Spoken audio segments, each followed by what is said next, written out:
차분하고 권위 있는 톤으로 국제 정세가 요동치는 가운데 일본 정부가 에너지 절약 요청에 대해 당분간 그럴 상황은 아니다라는 입장을 밝혀 세계 각국의 움직임과 대조를 이루고 있습니다.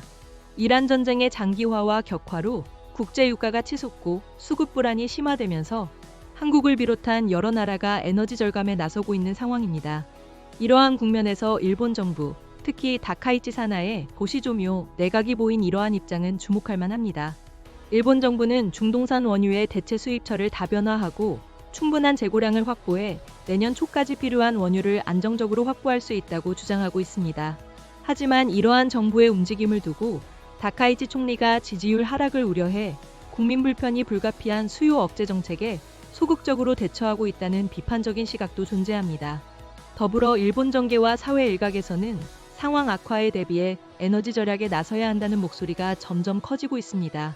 만약 전쟁이 장기화되어 일본의 에너지 공급에 차질이 생긴다면 다카이치 총리와 집권자민당에 거센 역풍이 불 가능성 또한 배제할 수 없는 상황입니다.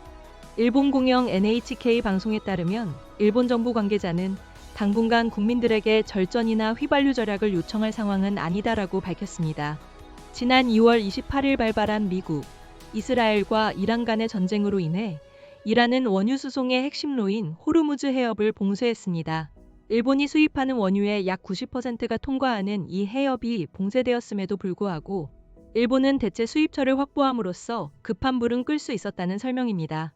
현재 일본은 아랍에미리트 푸자이라항, 사우디아라비아 얀부항을 출발해 홍해를 통과하는 항로 등을 통해 호르무즈 해협 봉쇄의 여파를 줄일 수 있을 것으로 기대하고 있습니다.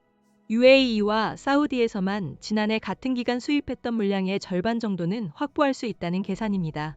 이 외에도 미국 텍사스주로부터는 지난해 공급량의 4배에 달하는 원유를 들여오고 있으며 카스피의 산유국인 아제르바이잔에서도 추가 원유 도입을 추진하고 있습니다.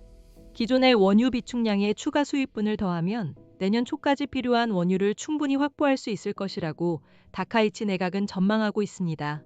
다카이치 총리 역시 자신의 SNS를 통해 약 8개월분의 비축 원유가 있으며 대체 조달 또한 착실히 진행되고 있다고 밝히며 국민들의 불안감을 해소하기 위한 노력을 기울였습니다. 또한 일각에서 제기되는 나프타 부족 우려에 대해서는 이미 수입된 나프타와 보유 정제분 등을 합하면 최소 4개월분을 확보한 상태라고 반박했습니다.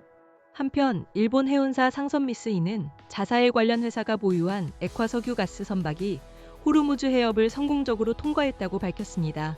앞서 액화 천연가스 선박과 유조선 역시 같은 회사의 소속으로 호르무즈 해협을 통과한 바 있습니다. 지금까지 황인찬 특파원이었습니다.